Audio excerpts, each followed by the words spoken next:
Welcome to a Slavery North Fellows Talk. My name is Professor Charmaine Nelson. I'm a professor of art history at the University of Massachusetts Amherst.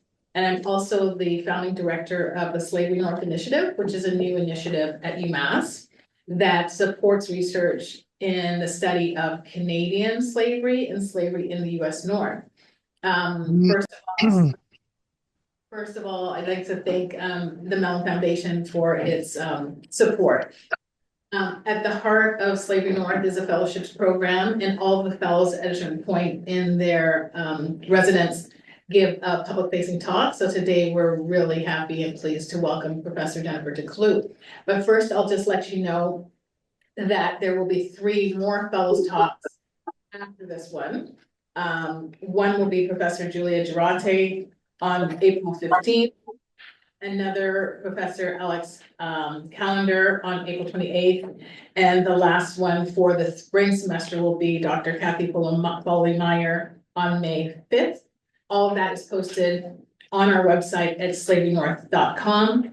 And this lecture today, like our others, there will be a recording of it on our YouTube channel available for you to watch as well. Okay, so now I'd like to introduce Professor Jennifer DeClue, who is one of our visiting professor fellows at Slavery North for the entire academic year. Professor Jennifer DeClue is an associate professor in the program for the study of women and gender at Smith College, which is in Northampton, Massachusetts. She specializes in Black feminism, chattel slavery, film studies, and the avant-garde. She earned her doctorate in American Studies and Ethnicity from the University of Southern California and has been teaching at Smith College since 2015.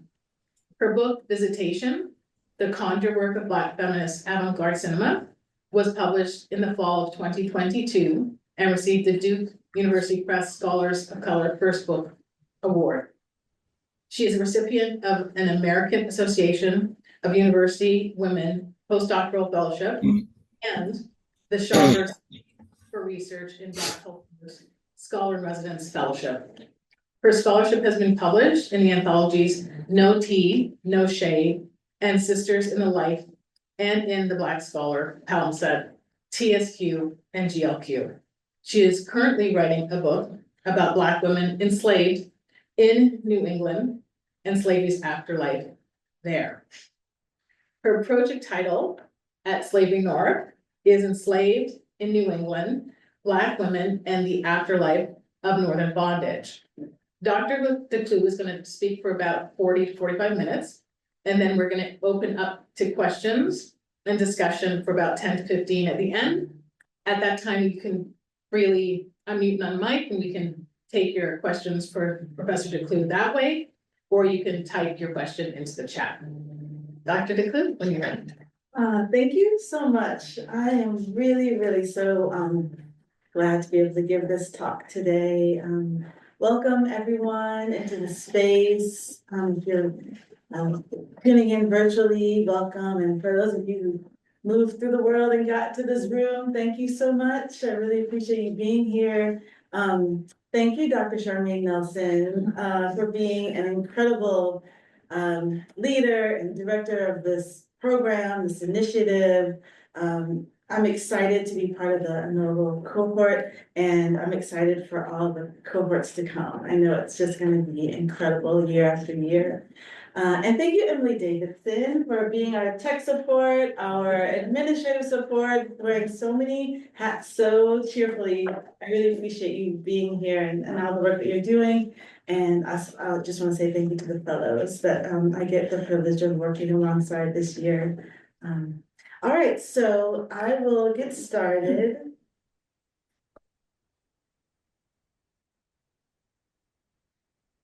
All right, so today I'm going to talk about this subject.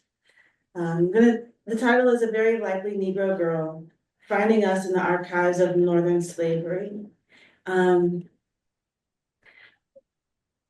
So as I begin, I want to do a couple of things. I want to bring us all into the space and know that we're here, but I'd like us to sort of really fully arrive. So wherever you are, if you're at home, if you're in this space, I just ask to take a moment before we begin, before we dive into this sort of challenging material, to just like feel yourself in your seat. If you're sitting down, if you're standing up, feel your feet on the ground. Let go of everything that happened before you got here into this virtual space or into this real world space. And arrive here with me. And I ask you to indulge me a little bit further to take a few breaths. You can keep your eyes open or closed, it's up to you. But just as you're here and you're feeling yourself in your seat, just take a breath. Just let that breath fill up your lungs and your belly. And then let yourself release that breath. Let's do that again together. We're just taking a nice deep breath. You can feel it moving through your body, through your lungs and into your belly. And then you can let that breath release. Let's do that one more time together. Take a nice big deep breath in. And then slowly let your breath release. Thank you so much. That helps me come into the room as well. It helps me feel connected to you all. So I appreciate that. So I'm going to begin by talking about how I arrived here. So Visitation, the conjure work of Black feminist avant-garde cinema is, oops. Let's see something, hold on, I need to see what I'm doing here. Hold on.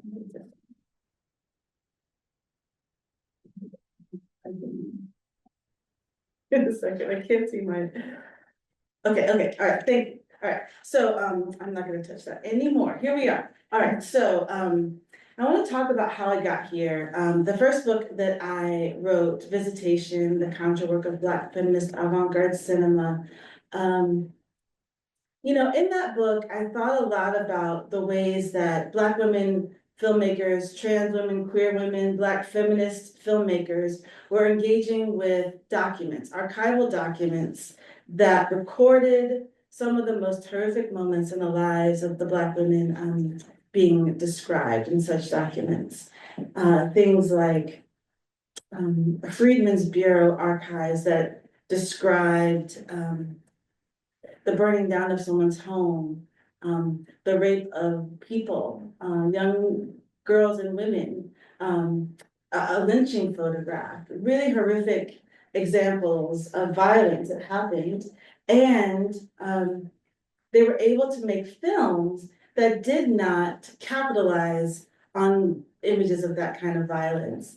They were able to make films that contended with the material, represented the issues, the lives of the people documented therein without producing a pleasure in the viewer. And I describe that in my book as being a methodology of tenderness, that they were able to approach these archives and the films that they were making through a kind of tenderness. And when I described this to one of my colleagues, they said, well, you know what, you're also using a methodology of tenderness. And so that helped me kind of open up the framework a little bit to think about myself as engaging in a methodology of tenderness as I approach archives and do archival research. And I carry that with me into this project as well. So, taking a breath at the beginning of this talk and engaging in really difficult material, I'm inviting us all to use a methodology of tenderness as we begin. All right, so the kind of archives that I'm working with in my book and in this presentation are advertisements for sale in newspapers. So the sale of people, of women in newspapers, runaway listings in newspapers, court records, stories told by enslavers and by abolitionists, and also Black women's own words that have been published. All right. So I'm gonna get a little theoretical with us. I'm gonna think about affect together. So affect can be understood broadly as sensation or feeling. Um, we each came into this room with a set of feelings, a kind of atmosphere. We left one place and came to another, and we brought something with us. And then collectively, we are creating an atmosphere in this very space and in virtually. So affect is something that I'm thinking a lot about as a researcher doing this kind of work. So I'm going to read a passage that gives a definition and then talk a little bit more. There we go. Affect is an impingement or extrusion of a momentary or sometimes more sustained state of relation, as well as the passage and the duration of passage of forces and intensities.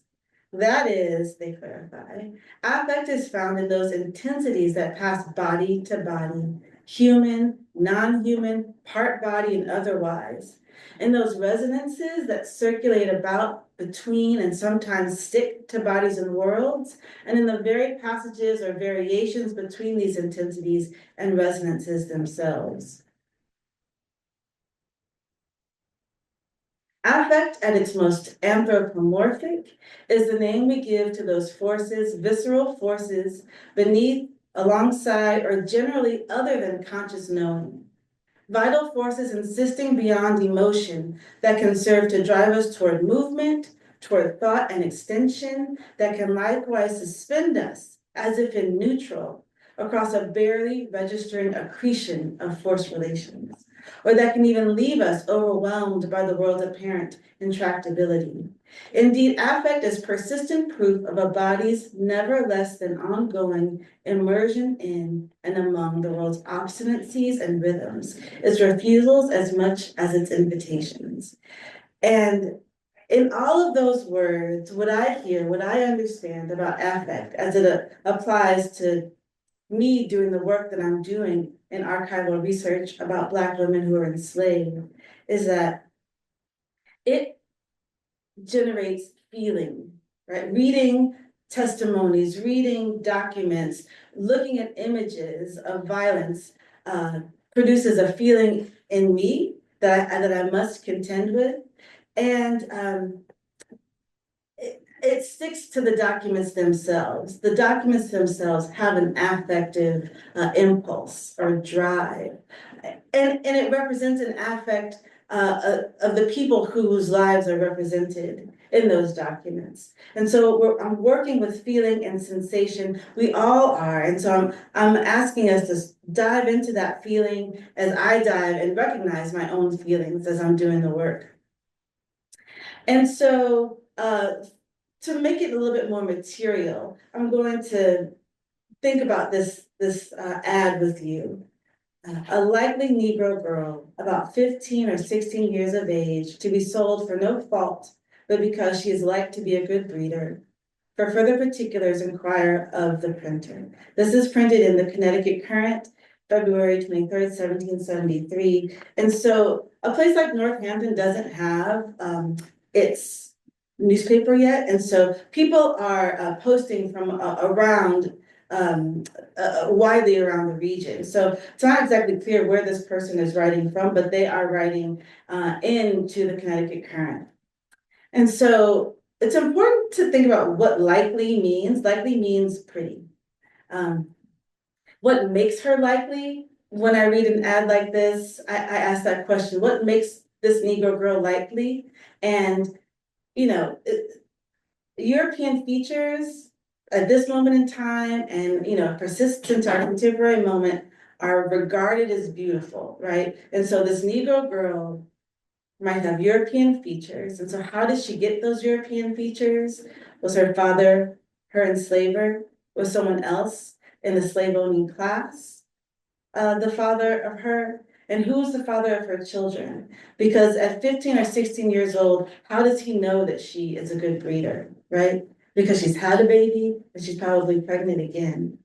And so in this one sentence, we can read beneath or within the words as the affect theory description of affect was, like what happens beneath the ways that we engage with each other. So beneath these words is evidence or an index of systemic rape. And so then what we're doing together and what I'm doing when I look at a document like this is affective labor. The work that we do requires a kind of using of a resource that has to do with our sensations, our feelings, the atmosphere that we have as human beings, engaging with the atmosphere that collects around a document, right? So as Black women researchers, we share markers of race and gender with the women and the girls whose lives we're studying. And so we witness acts of horrific everyday violence in our everyday work, right? And so, when I think about the methodology of tenderness, what I find incredible to just go back a moment is that the filmmakers whose work I was using and thinking with, put us in the position of witnesses as opposed to the position of a spectator. And so my goal in the work that I'm doing is to do something similar, to put us in a position of witnessing as opposed to viewing or consuming or sort of reading these words without thinking about the people whose lives are actually being affected. And so we use affective labor in our research and in our witnessing. And the last term that I'm going to think with you is the afterlife of slavery. So this is a term that is widely known and talked about in Black study. And the reason why it's so helpful is because it's naming something affective, right? Something real world, something material, and also something that we can feel. So in Lose Your Mother, A Journey Along the Atlantic Slave Route, Saidiya Hartman defines the afterlife of slavery as a condition of being in which Black lives are still imperiled and devalued by a racial calculus and a political arithmetic that were entrenched centuries ago. So part of what we are engaging with as we do research as Black women about Black women who are enslaved is that we're engaging in the world and contending with a racial calculus that devalues our lives and our work and the lives and the work of the people that we're studying. So this is the terrain in which we are immersed as we move into the material. So why is it important to do this witnessing work, this really hard affective labor? Why are we doing it? I think it's really important when we're thinking about slavery in the North to dispel the idea that Northern slavery was milder than slavery in the South or the Caribbean. We have to counter this idea that slavery didn't happen here with evidence of its horrors in New England. And we have to let go of this idea that enslaved people were treated more like family than property, which is something that shows up even in abolitionist descriptions of slavery. We have to expose this distortion that New England slavers were more refined or more compassionate than people in the South who enslaved. And we finally have to shine a light on the very real suffering of enslaved people that goes overlooked when Northern slavery is dismissed altogether or is distorted as benign and familial. Slavery was slavery. We just have to accept that. All right, so the next document really that I want to talk about is something that Historic Northampton helps us think about as well. Historic Northampton has done a really wonderful job of creating a database that's accessible to all of us. We just have to go online. They have a list of people who were enslaved. They have a list of families who were enslavers. And this document, this story of Hannah and Mingo is listed among the people who were enslaved in Northampton. And so this is a document from Sylvester Judd's History of Northampton that describes what Hannah and Mingo were tried for when they were taken to court in 1692. So this is a court proceeding that you're looking at right now. This is what that document says. It says, Mingo and Hannah for fornication. This is the crime that they were taken to court for. She owned the fact and accused Mingo as the father of her child in open court, and had come so before. Mingo stood mute, yet there was sufficient evidence that he had owned that it was his child. And it being a heinous crime against the light of nature, the laws of God and man, and provoking evil in the sight of God, and which so much abounds amongst us, especially in such ignorant ones, rendering themselves like brute beasts, which have not suppressed and restrained, such wicked practices will abound to the reproach of all religion. Therefore, this court ordered both of the offenders to be well whipped on their naked bodies with 15 lashes apiece, well laid on, which accordingly was executed. The next paragraph says, as to whom the child belongs and who is to be at the charge of bringing it up, the court determines that Samuel Parsons and Timothy Baker, the masters of said Negroes, be joint and equal in the charge of the child, either in payment or otherwise, till said child attain the age of 9 years, and then to have a joint and equal propriety in said child, the value whereof to be divided betwixt them, or one taken, the other to have a full 1/2 the value of said child from him who hath the child. Okay, so all of that is to say that Mingo and Hannah had a baby together. They were each owned by different people, and they're trying to decide who owns the child. Underneath this is this idea that perhaps the child might be sold, right? What happens with an enslaved child when there are two different people who own the parents? And I just want to think about this sentence, this portion of the sentence in which they describe Hannah and Mingo as enacting a heinous crime against the light of nature, the laws of God and man, and provoking evil in the sight of God. They clearly don't see Hannah and Mingo as human beings. Certainly they don't see them as people with sexual lives that they need to recognize as valid. There was no legal function for marriage to be recognized by enslavers. An enslaved could request to be married, and that enslaver would then have to say yes, right? So Hannah was owned by Timothy Baker, Mingo was owned by Samuel Parsons, and they were perfectly willing to sell their child. They referred to Hannah and Mingo as brutal beasts. They called their child it. They were each whipped in public on their bare backs. And just remember that Hannah was a new mother when this happened. And so, again, with the help of Historic Northampton, they helped us think about where this would be, where Hannah and Mingo were actually whipped in Northampton. And so for those of you who know Northampton, this is Main Street. This is King Street. This is the First Churches.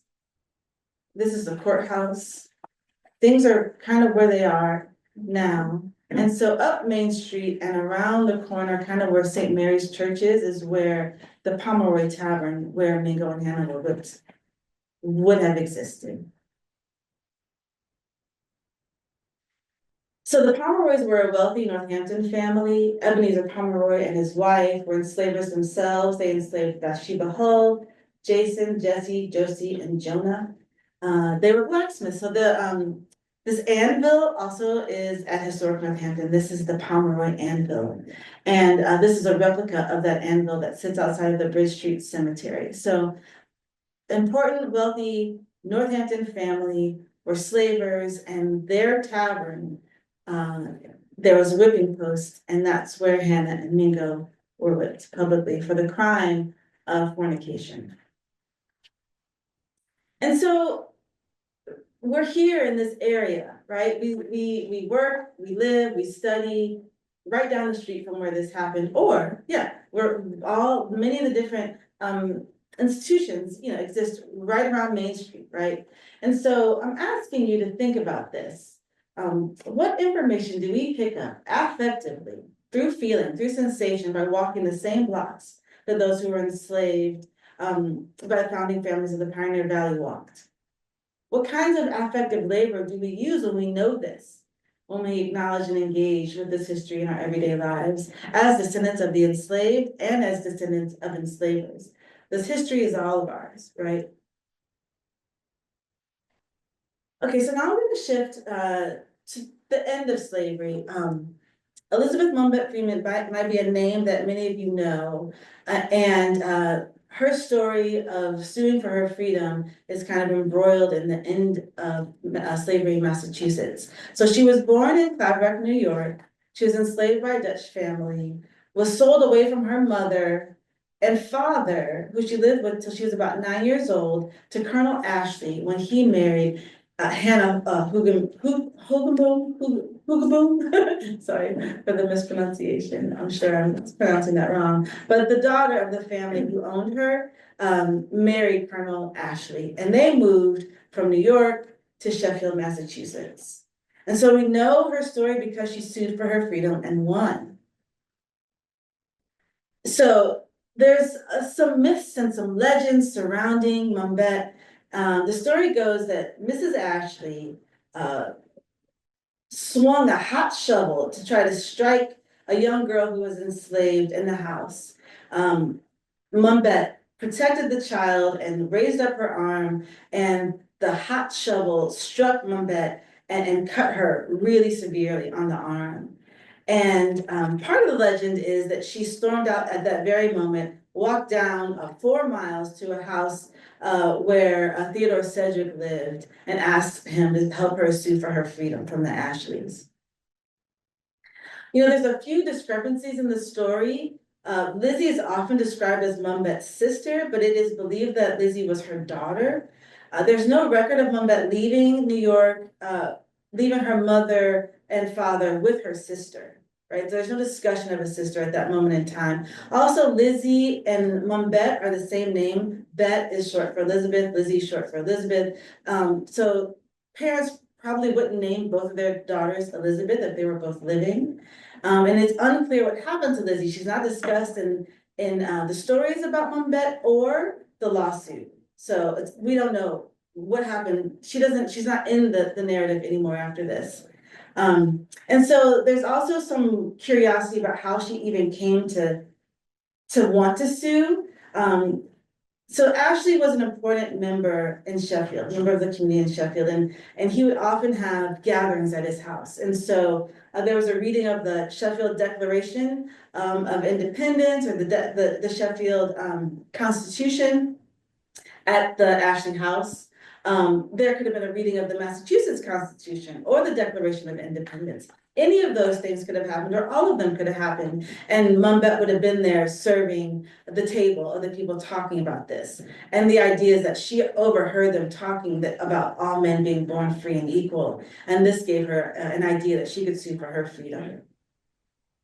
Now, freedom suits were happening on from the 1760s in Massachusetts, so the Mumbet's lawsuit wasn't the first. There's another lawsuit that really is sort of noted in the record as being the case that unraveled slavery in Massachusetts, and that's the Quock Walker case. But this case with Mumbet happened first. And so people were suing from the 1760s for their freedom based on legitimate reasons. Like someone might say that they were promised manumission upon their enslaver's death, and their enslaver died, and they were sold to, say, one of the children in the family, and their manumission wasn't honored. Or they were born free and were kidnapped and sold into slavery, and so they were suing on the grounds of kidnap and trespass. There's a woman named Jenny Slew who sued for her freedom because her mother was white and her father was Black, and she sued on the grounds that the condition of the mother law didn't apply because her mother was white and not enslaved, and she won her freedom. Other people sued for their freedom and lost. A jury would decide that you don't actually have your freedom. Okay, so Mumbet sued for her freedom with another person who was enslaved in the Ashley household named Brown. So Theodore Sedgwick sued on their behalf. There was a jury.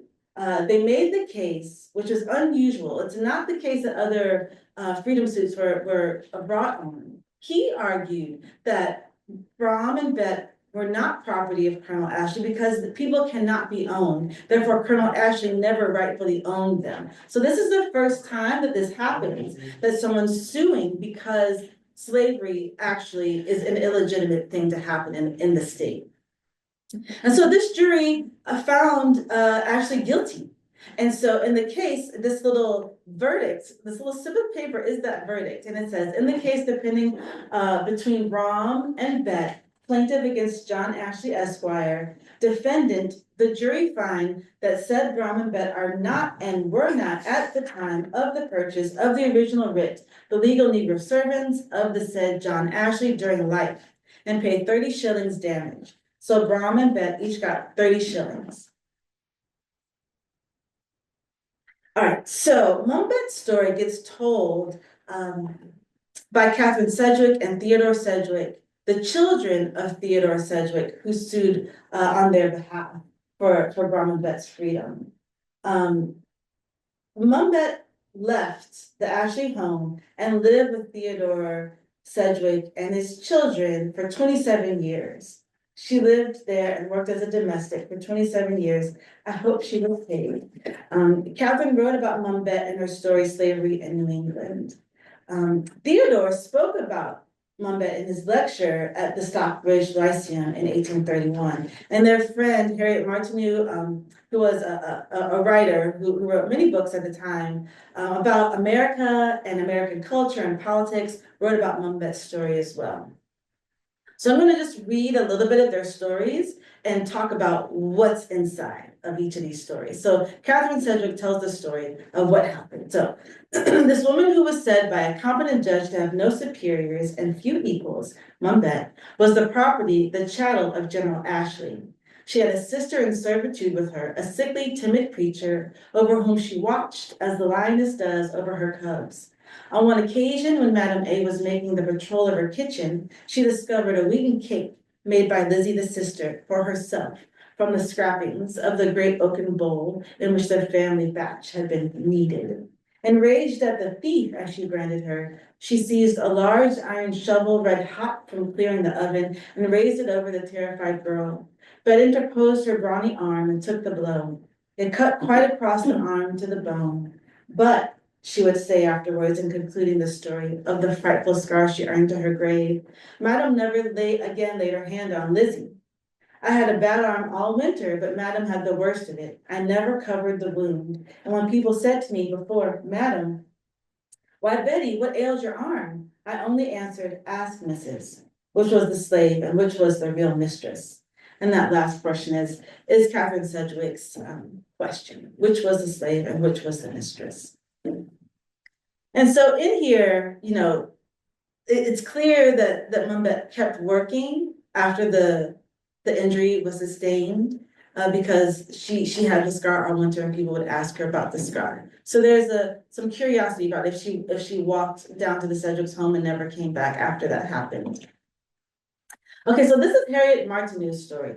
And it reminds me a little bit about the way that Sojourner Truth's anti-woman speech gets told through an abolitionist lens to sort of make the case against Southern slavery. So Harriet Martineau wrote this passage. She resented the insult and outrage as a white person would have done, leaving the house and refusing to return.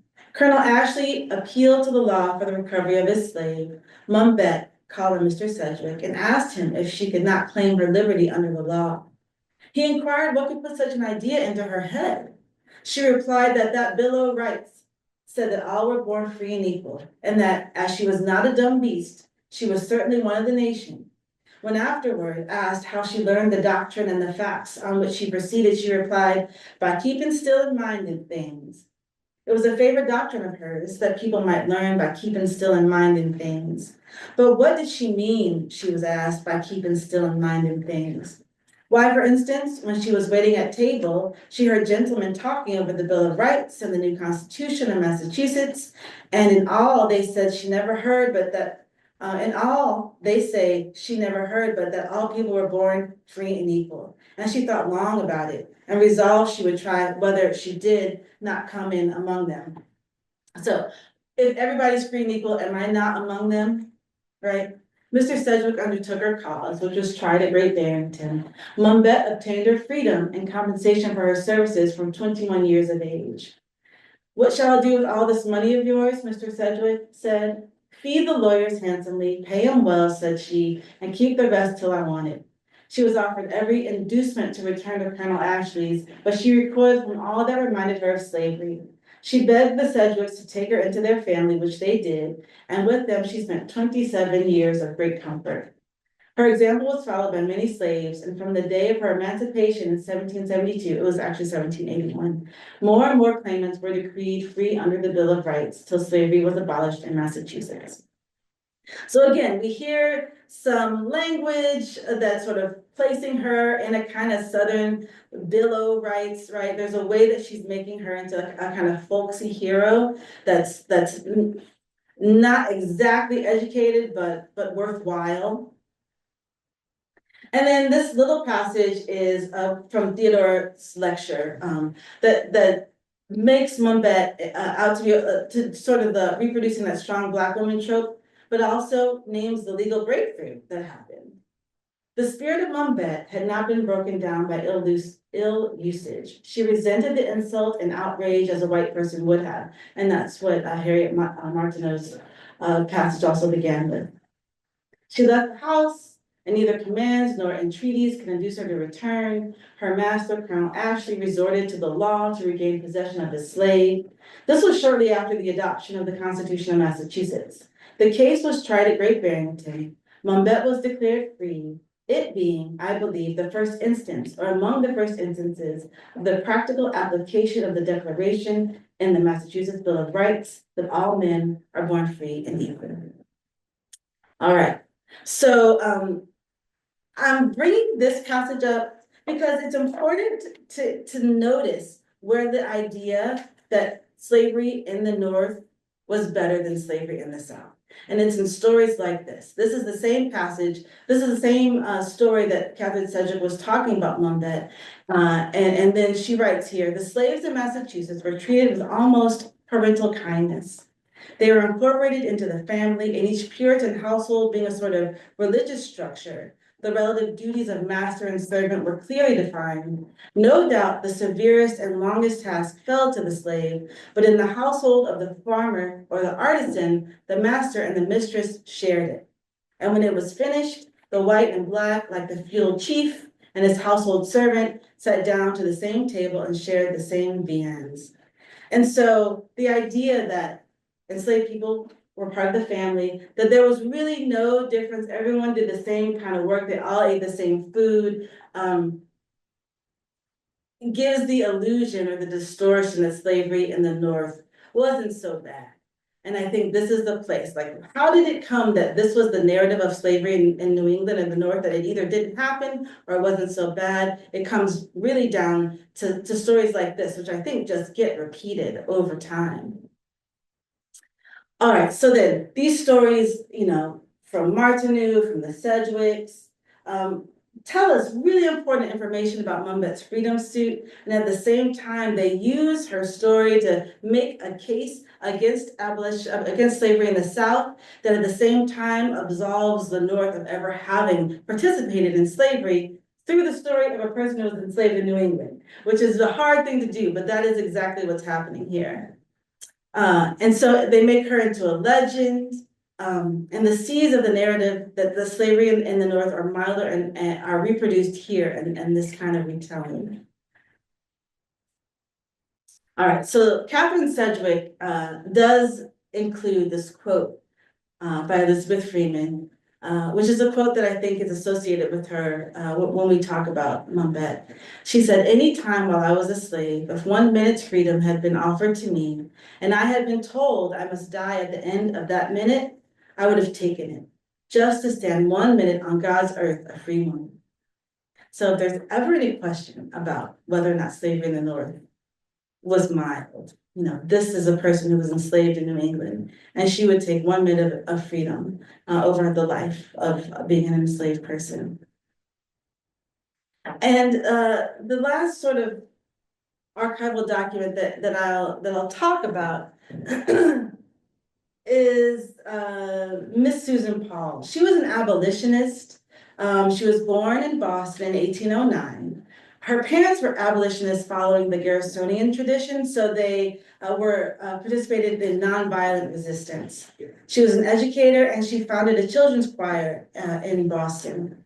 Her experience of racism in Boston, trying to go to an anti-slavery meeting in Salem, was published in the Liberator. So this is just an archival document of her work in the world, which I think is important to recognize. Excuse me. So this is published in the Liberator. This is an account of an instance of racism that Miss Paul suffered as she was trying to go to Salem with her choir. So this was written not by Susan Paul. It was published in the Liberator. It's not credited by anybody, so it might be William Lord Garrison himself that wrote this. It's unclear. Our Salem friends will remember that particular instances of the vulgar and criminal prejudices which reign in New England against a colored complexion were cited by some of the speakers, to which another might have been added, not known at the moment, the disclosure of which would have excited their strongest indignation. So basically that people are saying, people in Boston are racist, and people in the crowd like, no, they're not. That's what she's saying.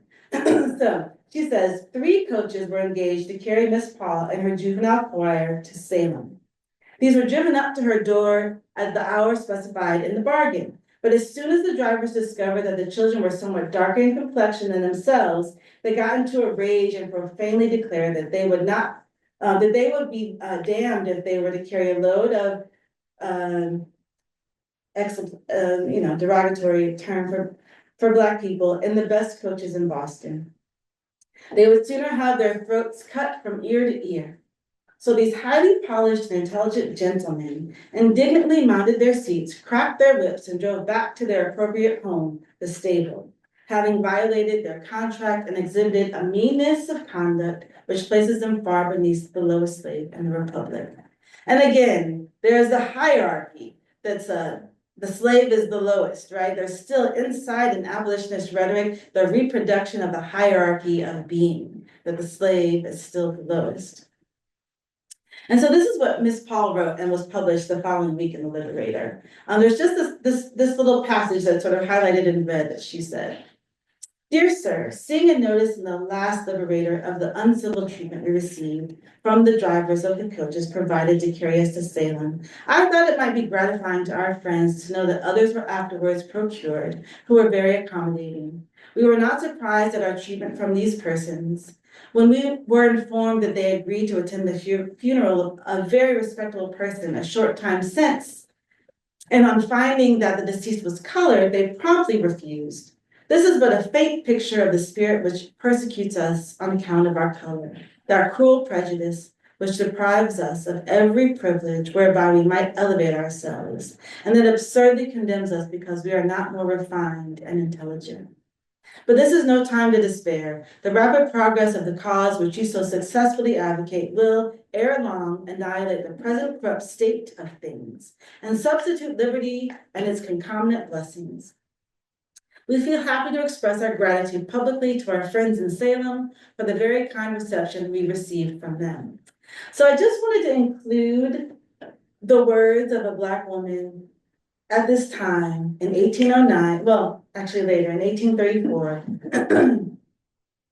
who had something to say about her treatment, who acknowledged the racism in Boston, who then talked about what happened to her and sort of named herself as a part of the community. I think it's really important. All right, so I'm going to close this conversation with you all by moving us back into affect, by doing a little sort of compassionate exercise together when thinking about a few ads. So this is an ad posted in the Connecticut Current, September 14th, 1776. The person is in Hartford who's posting this ad. To be sold, the mansion house, barn, garden, well, outhouses, etc., lately belonging to Mr. William Gardner of Hartford, deceased. With the land whereon they stand, containing about 100 square rods, situated on the main street, a little north of the great bridge, very commodious for a private gentleman or trader. Also, a very likely Negro girl about 10 years old. So just imagine that the man who owned you died, They say you're 10 years old. All you know is that you are young and by yourself. You are to be sold among a list of other items in his estate to any person inclined to purchase. And here among an assortment of fine goods, broadcloths, damasks, anchors, cod lines, pewter cutlery, is also a likely Negro girl about 14 years of age that has been about 20 months in the country and can speak English. So you're in a new country, you are enslaved, you are the only one like you in this house. It's cold, it's dark, you don't really know the language. You're purchased by a man who is selling you. You're listed among a fine assortment of goods to be sold cheap. No one knows exactly how old you are, but you are young and expected to understand what is happening to you. And then from a likely girl to a likely wench, to be sold, a likely Negro wench, about 28 years of age. She is very steady, profitable servant, and is expected to sail for no fault, but for want of employment. Likewise, 2 Negro boys, sons to the above wench, one about either 4 or 2 years old, the other about 3 months. For further particulars, inquire of the printer thereof. So imagine you're a mother, you have 2 sons, a newborn and a toddler. You're being sold, they say, by no fault of your own. Someone could buy you and not your sons. Someone could buy your sons and not you. And lastly, we'll return to the image that we began with. A likely Negro girl about 15 or 16 years of age to be sold for no fault, but because she's like to be a good breeder. So you're the property of a man, you do not know your birthday. No one knows exactly how old you are, but you know you are young. You've already had babies for this man. You're being sold because of this. Being a good breeder is your best attribute, but not wanted here, not enough space. They're sending you to the country. Thank you very much.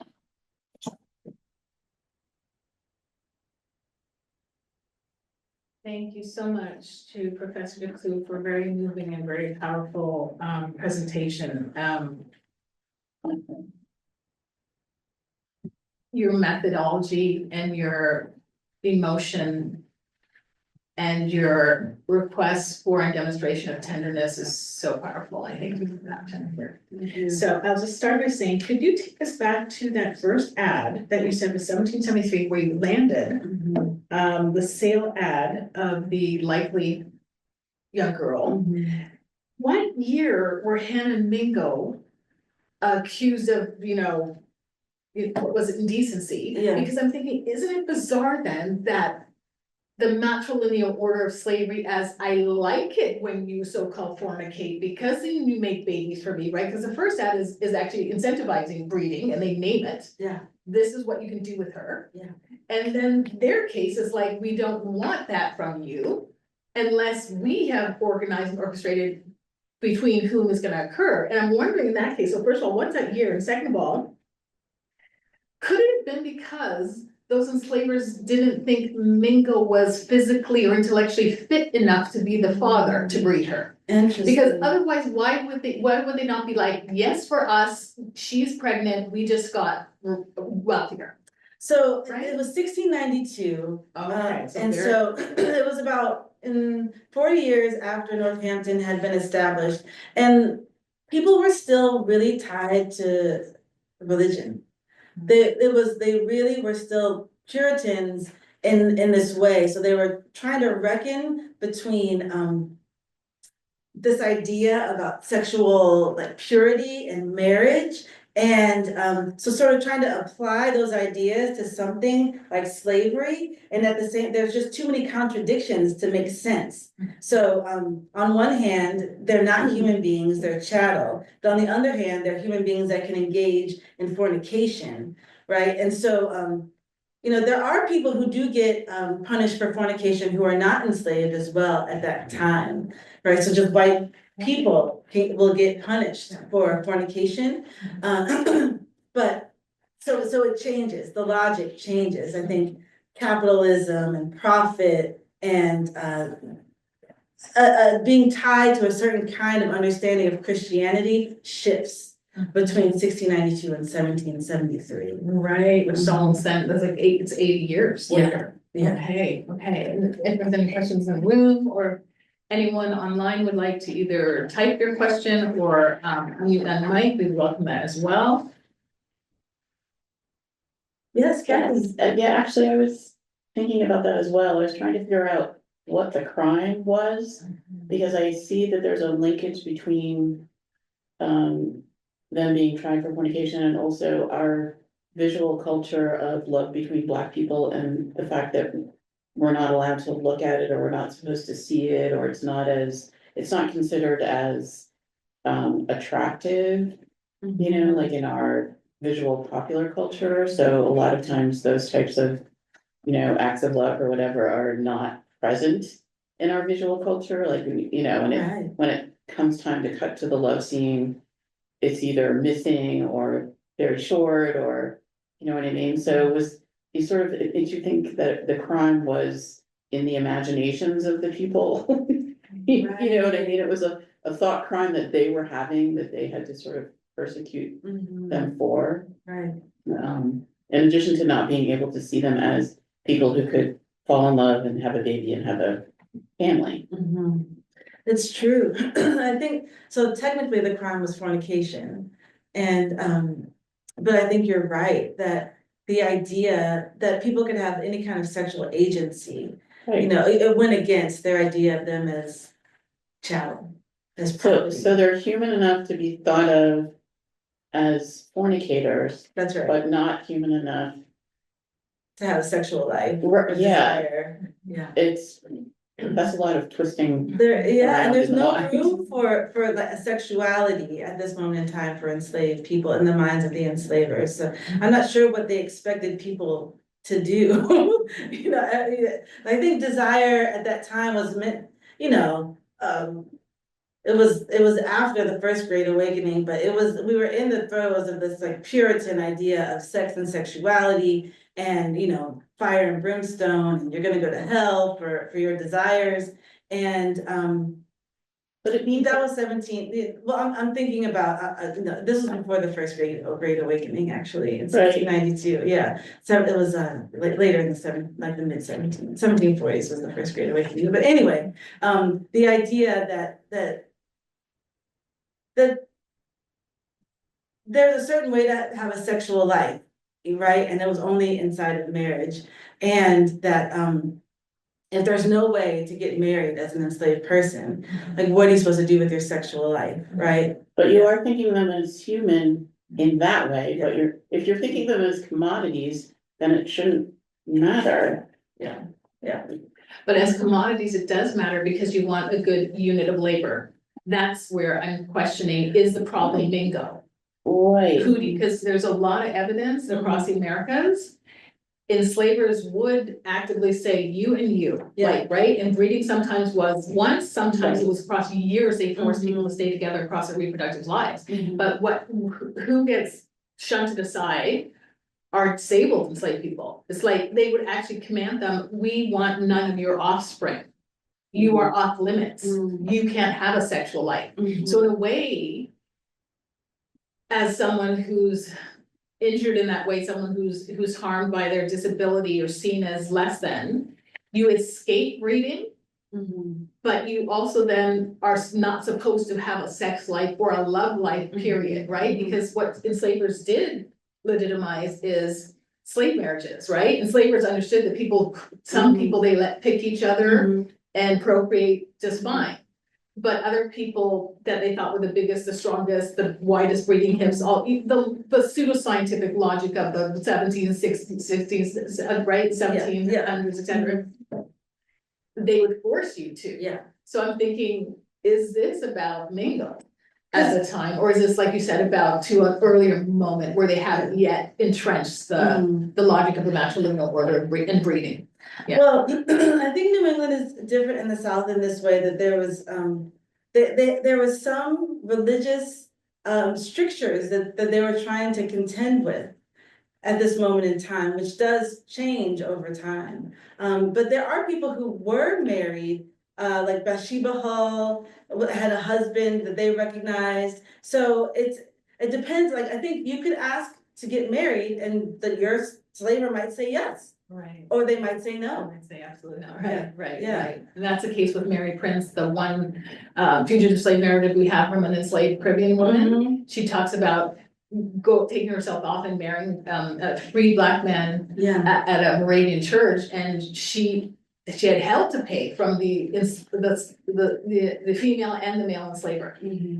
Both abused her physically and verbally and tried to abuse her new husband because she did not get their permission, right? Yeah. Okay, I wonder, can I add one more thing to this kind of thinking? I wonder if it is also about like the two enslavers, because they end up really focusing in the case on the child and who the child belongs to and how they're gonna split up this entity. Mhm. And so I wonder if the reason to bring it as a trial is less the religious piece and more a question between these two men about who owns the property, the child. Mhm. And so then they argue the case based on the Christian, it's an act of ungodliness Mhm. angle, but that, like, I wonder if the piece underlying it was always an argument about who the child belongs to. Right, right, very well could be, yeah, yeah. Okay. I have a question from the audience Okay. online from Camille Turner, Dr. Turner, who's a Canadian artist. I don't know if she's in Canada right now, but she says, "Thank you for a beautiful and thoughtful presentation. I love your methodology of tenderness and the ways you open yourself to the affect of the archive. How do you care for yourself in the work that you do?" I really, really appreciate that question. Yeah. Yeah, it can be challenging. I find myself, sort of becoming a little desensitized, and when I notice that I'm there, I think I just have to open myself up. And so I think I just keep reminding myself, I'm sort of imagining, try to visualize what life could have been like.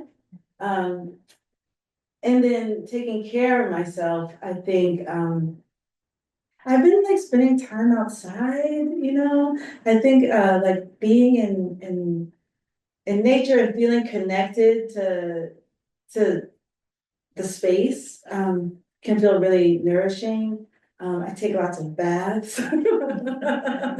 I take my time in the world. I think I'm beginning to sort of, be at that moment where like I am just not gonna rush, myself or my work or, just like not letting the speed of production guide me or demand me or push me. So I'm trying really hard to resist that and listen to my own rhythm and intuition really about what to do or what not to do.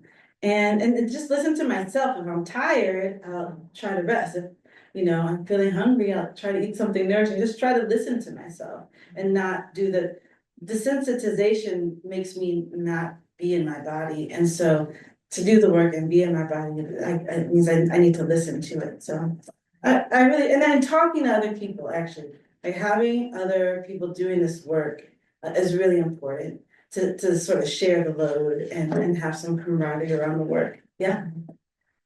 And maybe just to ask as a attachment to that question too, to what extent for those of us who do that work and for you, Jennifer, as hard as that work is, when you work the way you do, you're finding your ancestors, you're finding the Black female ancestors, you're centering them, you're bringing back their biographies, we're looking for them. Yeah. So when you find them sometimes, even though so many other stories have so much tragedy in them, it's like you're finding yourself. It's so Right? true. I think, so I moved to New England about 10 years ago. I was raised in St. Louis and I lived in LA for a very long time before I came here.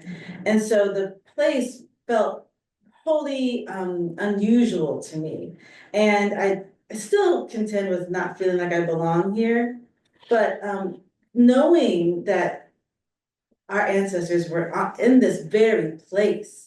You know, that like there's a connection there that makes me feel like there's a reason why I'm here. It gives me a bigger reason for being here in this place to sort of find and connect and feel like, oh yeah, I see the same river that they saw. You know, like we get to be in the place. I think that's why nature is feeling good, because I can feel like, oh, like some of this, we see the same things, right? And I can feel connected that way. Absolutely. And we'll go to the last question. I just had a question going off of that, since you work at Smith.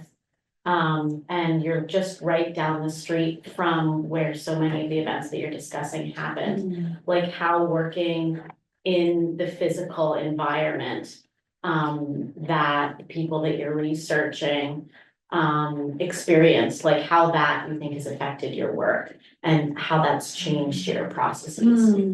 You know, I think being there made me do this project, right? Like I think feeling something that I couldn't name, I didn't quite understand, made me ask the questions. And so I think being in proximity to a place like Main Street, made me feel affectively a history that everywhere around wasn't telling me. Right, when I first moved here, I don't think Historic Northampton was doing the work that you were doing yet. And so I was like, there's something, what is it? What is it? Like I knew about abolition, I knew about Sojourner Truth, but I didn't know about the history of slavery. And so I began to dig. So I think feeling it, I think that's why affect is so important to me, because that's the first way information comes, you know? Thank you so much, You're Professor welcome. DeClue. Thank you all for There's one more joining us. question in the chat if we have time. Okay, well, where? There's one question. Somebody named You can. AJ has their name up, AJ? Mhm. Okay, please. Thank you. May I? Do you have time? I had I really admired Jennifer. Thank you so much for digging into the archive, and I will never walk the main street again like the same way. So really appreciated it. The discussion that we had, particularly about the economics of slavery and the religion and so forth, I feel that much of that is getting to history, and history in terms of what's in the archive and how do you pry out the kind of dynamics of slavery. What I was thinking is that your approach, the affect idea, was to get at the people themselves, and in some sense sort of you are also, when you use the verb we, and there seems to be an identification. So I guess affect was allowing that identification. But in the presentation, therefore, I would have liked to know a little bit more about the desires of Mongo and so forth. Are you able to use that methodology to get to that rather than the economics of slavery on which we've been depending so much? You know, I really appreciate that Activity, I question. guess. Yeah, you know, I do think that so it's limits of history, like to imagine the desire of a person. There's like so I think the methodology of tenderness could certainly open that up as opposed to just strict archival research methodology. There's a way that this book, I appreciate the question because I'm pushing the boundaries a little bit in the book, and so I'm glad you're picking up on it. There's a way that I'm playing around with narrative that allows me to imagine, to take that imagination that we did at the end a little further, to sort of put myself in the position and try to imagine what it would have been like. And really contend with it in the contemporary moment. So to offer a kind of witnessing, I think that's where I go. I can only imagine the horrors and then attend to it in the present moment. I think that's kind of where I go.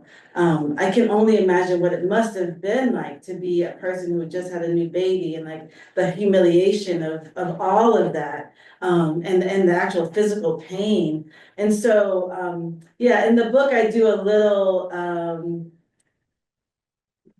I don't want to necessarily use the word healing, but it kind of is like writing what that must have felt like, and kind of attending to it in the present moment, sort of witnessing and offering something back a little bit that could feel like what I saw the filmmakers in visitation doing, kind of offering a kind of lifting up out of that archive that keeps people stuck in the worst moments of their lives, like lifting them up a little bit with their art. That I'm hopeful that the book that I'm writing can do some of that work. So I appreciate that question so much. Thank you Thank so you. much. And very best. Okay, sorry, we better close. We have to stick to time. Irving, if you can follow up with Jennifer one-on-one.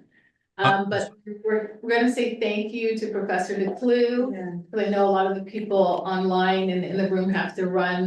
We try to keep things to an hour to make it as accessible as possible. But thank you so much to Dr. Jennifer DeClue for your powerful presentation. And just a reminder that we have 3 more fellows talks coming up in the spring semester. The next one being Professor Julia Geratai of UMass Amherst on April 15th. Thank you all for attending and hope to see you again soon. Thank you so much.